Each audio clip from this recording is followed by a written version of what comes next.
Hey guys, in this video I'm going to show you how you can replace picture or videos in CapCut. So in my project,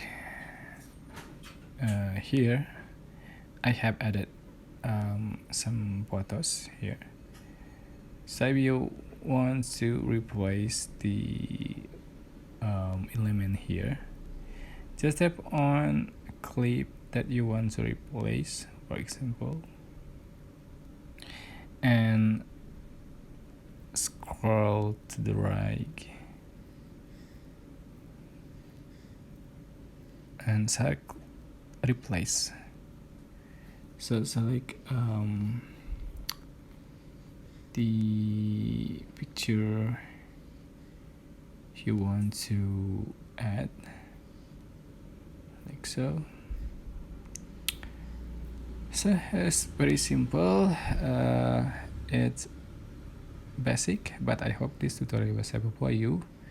Don't forget to click like, comment, share, and also subscribe. Thank you so much for watching.